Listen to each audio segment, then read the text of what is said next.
We got married about 9 months after my diagnosis, so. You know, you hear those vows that you give, like sickness and health. I knew saying those vows that there's gonna probably be a lot of sickness. So, but it's worth it.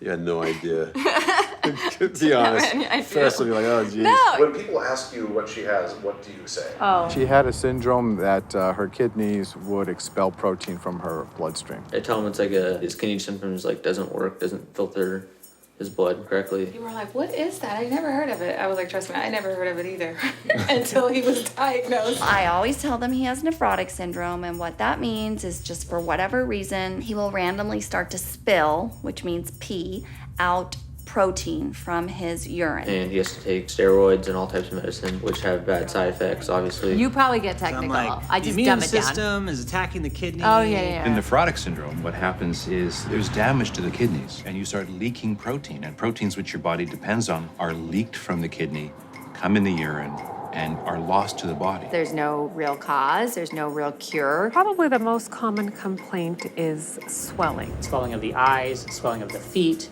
Sometimes it's swelling of the abdomen, but the most common thing is actually swollen eyes. Which is why when I told Emmy to explain it to her second grade friend, she looked at me like I was crazy. I mean, can you imagine? Like, can you imagine what I was first diagnosed? What would be ahead?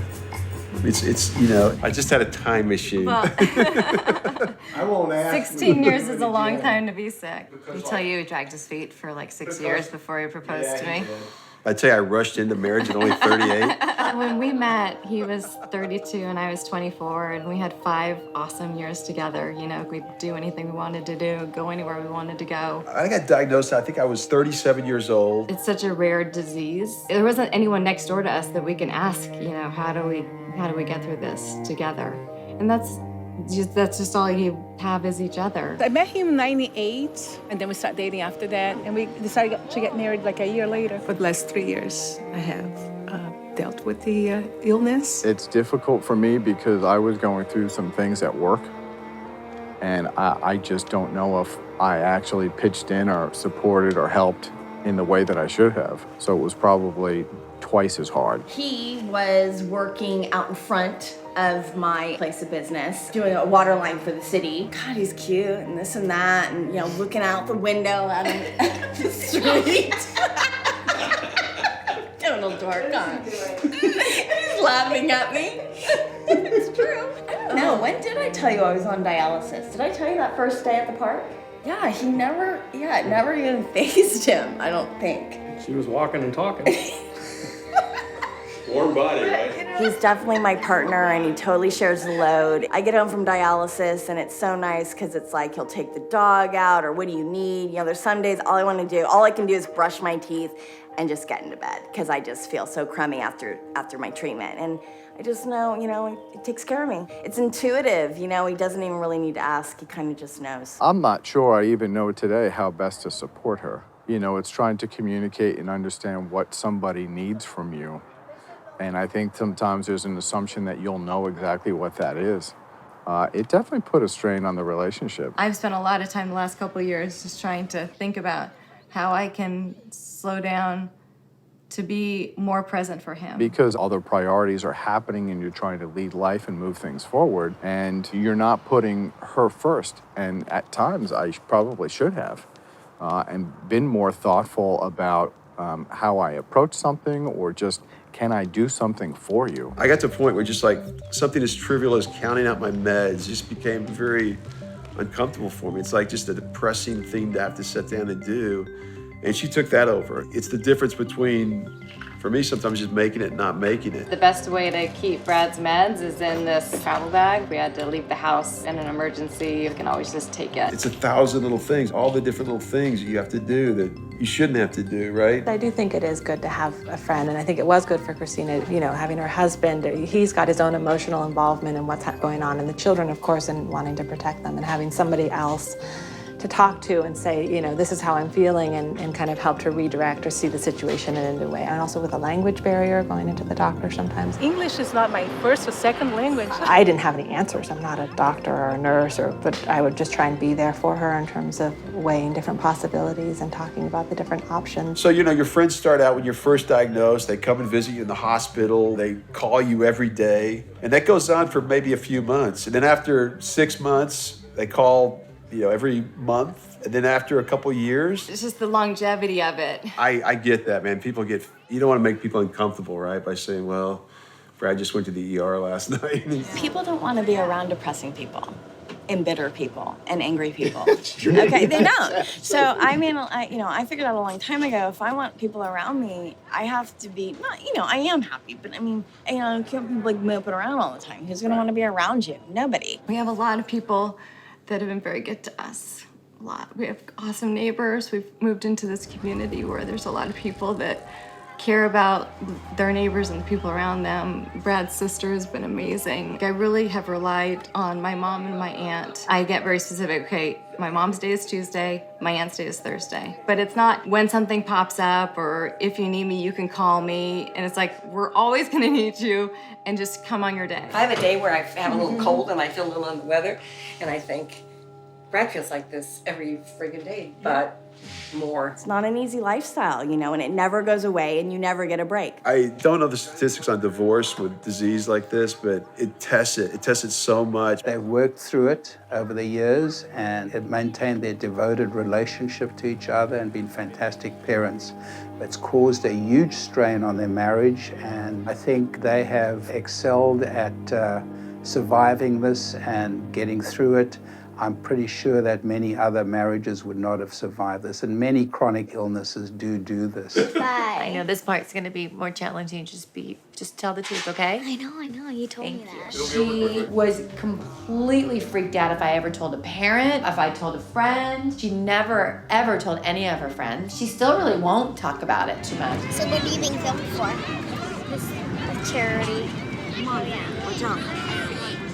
Well, early on, he would talk about it, but I have noticed the older he gets, why is he getting to a stage where he doesn't want to talk about it anymore? But I think he just wants to be a kid. He wants to be a kid at school and don't want to talk about anything that he feels that's a little bit different from what other kids have. Say it one more time. It's very difficult for him emotionally, especially as a teenager now. Especially when he does have to take the big doses of the prednisone, and it completely alters his physical appearance. Initially, there was that being made fun of for being fat and, the fat kid kind of thing. And I remember saying to my boys, you have got to be there for him. I have his back. And if someone says something, you step up and say, hey, remember, he's gone through this. No jokes. Bellarmine has been a wonderful, wonderful fit for Cheech. Their motto is men for others. When he was sick last year, they just really wrapped their arms around him, and his teachers were really great. I have conversations with the teachers, the administrators, the nurses. Let's work together to find a happy medium, because he's gonna miss days. His teacher mentioned something to the parents. I know it's hard when you have sick children, but try to keep your sick kids home, because there's a student in class that can be affected by it. The parents at Emmy School, were incredible. We'd get emails in the morning, so-and-so's got the sniffles, just wanted to let you know. I wouldn't normally send them, but I have no one to watch, or whatever it is. We just want to know so we can choose whether to keep Emmy home, or at least tell her, stay away from so-and-so today. And there's days where he just doesn't feel like going to school, and I struggle with that as a mom, because you say, well, sometimes you just gotta pony up and you gotta go. But then other times it's like, well, some days you just need to stay home. And sometimes, this pain would last 20, 30 minutes, and all he needs is just mommy or daddy there to hold him.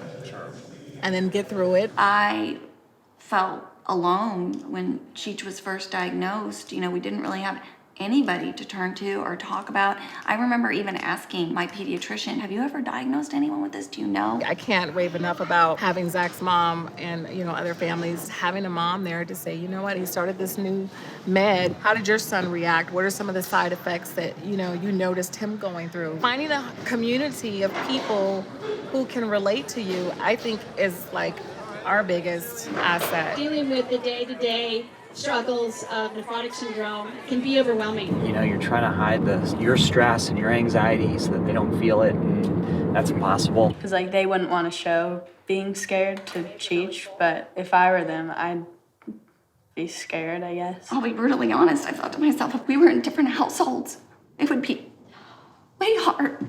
Yeah. I couldn't do that to him, and I wouldn't want to lose him. Sorry, I know this isn't marriage therapy. Needless to say, it's hard on the family. Yeah. The main way that I've been there for them is by being there for them. Simply being somebody that they can contact and call or email when there's a problem. Sometimes when Cheech is having a flare-up, it's 2 or 3 phone calls in a day. I usually try to talk to him about something else that's like gonna cheer him up, I feel like, just because, I don't know, just take his mind off of it. Sometimes, like, we just forgot about it and had fun and stuff like a normal family, so. It's not like we're running away. It's just, it is what it is. So let's try to make today a better day. Let's get out of this doctor's office and let's redo something. Let's get a project going. You know, occasionally we try to get out and have a date now. We don't do a very good job of it. We spend a lot of time together as a family, and that's what works for us. There's so much that he has suffered through, and so much he's done to just persevere. It's just, I couldn't do it. I mean, I never tell her enough, but it's just, she sees the underbelly of this, and it can be pretty ugly, right? She said she couldn't do this. I don't think I could have done that. I think that would even be more difficult. They're not dialysis. So, I mean, it just, I didn't have a choice, really. I just, Right. sorry. You don't pick who you fall in love with. Be proactive in getting a second opinion. Educate yourself. Stay away from the computer. None of the stories are good. Go to all the appointments, learn as much about how your spouse is going to feel, and talk about it as much as you can. Be an advocate for your child. Trust your instinct. Don't be afraid to speak up. Don't be afraid to call the doctor. Because this is your child. Get ready to be comfortable with ambiguity, because that's what it is. So the one thing that keeps us going is hope. And I want to thank you all again for giving us that hope and that gift. Thank you so much.